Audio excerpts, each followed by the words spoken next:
আলোচিত চলচ্চিত্র রেহানা মরিয়ম নূর নিয়ে এবার বিতর্কিত লেখিকা তসলিমা নাসরিনকে এক হাত নিয়েছেন বাংলাদেশের সংস্কৃতি অঙ্গনের শিল্পীরা। সংবাদ উপস্থাপিকা, সুরকার, গীতিকার এমনকি দেশের নারীবাদীরাও তসলিমা নাসরিনের ভণ্ডামি নিয়ে তীব্র সমালোচনা করেছেন। রেহানা মরিয়ম নূর নিয়ে সামাজিক যোগাযোগ মাধ্যমে নিজের অভিমত প্রকাশ করতে গিয়ে কঠোর সমালোচনায় করে ফেললেন এই নারীবিদ লেখক। তার দাবি, চলচ্চিত্রের রেহানা চরিত্রটিকে যদি নারীবাদী হিসেবে দেখানো হয়ে থাকে তা ভুল হবে। তিনি বলেন, ধার্মিক রেহানাকে যদি নারীবাদী হিসেবে দেখানোর চেষ্টা হয়ে থাকে তাহলে ভুল। নারীবাদীদের সংবেদনশীল হতে হয়। যত না সংবেদনশীল তিনি, তার চেয়ে বেশি প্রতিশোধ পরায়ণ। তার জন্য কোনো শ্রদ্ধা বা সহানুভূতি জন্মায় না। রেহানা চরিত্রটি নিয়ে নিজের পর্যবেক্ষণও তুলে ধরেছেন তিনি। রেহানা মরিয়ম নূর ছবিটির প্রধান চরিত্রে আমার মনে হয়নি আছেন কোনো সৎ বা উদার কোনো মানুষ। প্রথম থেকেই তিনি রকচটা, রুক্ষ, স্বার্থপর, একগুঁয়ে, আত্মকেন্দ্রিক। কোনো দিক থেকে চলচ্চিত্রটি যে তসলিমাকে মুগ্ধ করতে পারেননি তা তার কঠোর সমালোচনাতে প্রকাশ পেয়েছে।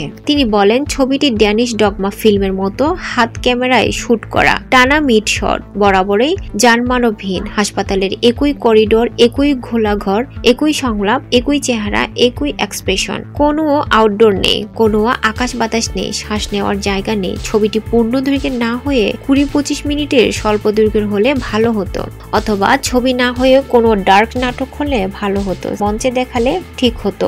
তসলিমা নাসরিনের এমন প্রতিক্রিয়া তীব্র নিন্দা জানিয়েছেন গীতিকার প্রিন্স মাহমুদ। পাল্টা সমালোচনায় তিনি লিখেছেন, আলোচিত রেহানা মরিয়ম নূর ছবিটা নিয়ে এবার সমালোচনা করছে লেখিকা তসলিমা নাসরিন। রেহানাকে তার সংবেদনশীল, সৎ বা উদার কোনো মানুষ মনে হয় নাই। হাসবো না কাঁদবো বুঝতে পারছি না। দেশ জুড়ে আলোচিত একটি ইস্যুকে কেন্দ্র করে তাদের মধ্যে সোশ্যাল মিডিয়ায় মুখ দেখা দেখি বদ্ধ হয়ে গিয়েছিল। এমনকি প্রিন্স মাহমুদের মন্তব্য পছন্দ না হওয়ায় তাকে বন্ধু তালিকা থেকে ছাঁটাই করে দিয়েছেন তসলিমা। এমনটাই জানিয়ে পাল্টা জবাবে প্রিন্স মাহমুদ লিখেছেন যে নিজের সমালোচনা সহ্য করতে পারেন না সে মুক্তমনা, উদার হয় কেমন করে। এমনকি তসলিমা নাসরিনের চলচ্চিত্র জ্ঞান নিয়েও প্রশ্ন তুলেছেন প্রিন্স মাহমুদ।